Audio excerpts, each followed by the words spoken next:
আজি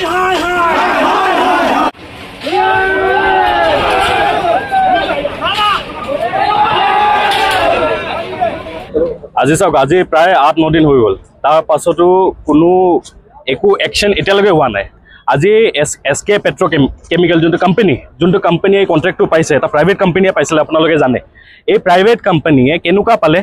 কাৰণ এই কোম্পানীটো ব্লেক লিষ্টেড কোম্পানী, এই কোম্পানীৰ পাছ ৰেকৰ্ড বহুত বেয়া। তাৰ পাছতো ইমান ডাঙৰ এটা কণ্ট্ৰেক্ট কেনেকুৱা পালে? এই কণ্ট্ৰেক্টটো পাইছে কাৰণ তেওঁৰ এজন প্ৰভাৱশালী মন্ত্ৰীৰ বিৰাটে ঘনিষ্ঠ তেওঁ, আৰু সেই লিংকতে তেওঁ এই ইমান ডাঙৰ কণ্ট্ৰেক্ট পাইছে। আৰু যিহেতু তেওঁ ইনএক্সপিৰিয়েঞ্চ এজন ব্লেক লিষ্টেড কোম্পানী হোৱাৰ কাৰণে আজি ইমান ডাঙৰ ইনচিডেণ্ট হৈছে, য'ত 3জনকৈ মানুহ হস্পিটেলত আছে, এজনৰ মৃত্যু হৈছে।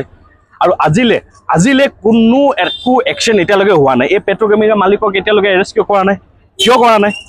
যিকোনো নৰ্মেল এটা সৰুতকৈ সৰু ইনচিডেণ্ট হ'লে, এটা গাড়ী এক্সিডেণ্ট হ'লেও ড্ৰাইভাৰজনক এৰেষ্ট কৰে, য'ত গাড়ী এক্সিডেণ্টটো নৰ্মেল হয়। গাড়ী এক্সিডেণ্ট যিকোনো বস্তুত হ'ব পাৰে, তাৰ পাছতো এক্সিডেণ্ট কৰা মানুহজনক ইমিডিয়েট এৰেষ্ট কৰা হয়। কিন্তু আজি ইমান ডাঙৰ এটা ঘটনা হোৱাৰ পাছত এতিয়ালৈ এই কৃষ্ণ আগৰৱালা বোলাজনক এতিয়ালৈকে কিয় এৰেষ্ট কৰা নাই? এৰেষ্ট সেইকাৰণে কৰা নাই কাৰণ এই মানুহজন এজন বিজেপিৰ প্ৰভাৱশালী মন্ত্ৰীৰ অতিকে ঘনিষ্ঠ। সেইকাৰণে আজি যুৱ কংগ্ৰেছ আমি আজি ওলাই আহিছোঁ যে এই মানুহজনক এৰেষ্ট কৰিবই লাগিব। আৰু যেতিয়ালৈ নকৰে, ইউথ কংগ্ৰেছে আমি এভৰি জিলাত এই প্ৰটেষ্ট চলাই গৈ থাকিম।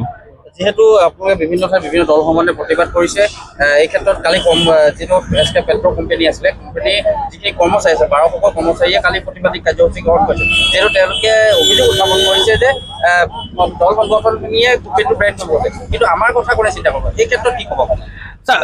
এইবিলাক তদন্তৰ আঁৰত আহক, এৰেষ্ট কৰক, ইনভেষ্টিগেশ্যন ষ্টাৰ্ট কৰক। ইনভেষ্টিগেশ্যন কৰিলেতো দল সংগঠনে সঁচা কথা কৈ আছে নে তেখেতসকলে সঁচা কথা কৈ আছে ওলাই পৰিব। আজি চাওক, কৰ্মচাৰীক মই দুখী লাভ নাই, কাৰণ কৰ্মচাৰীটো এটা জমাৰ কাৰণে কাম কৰি আছে।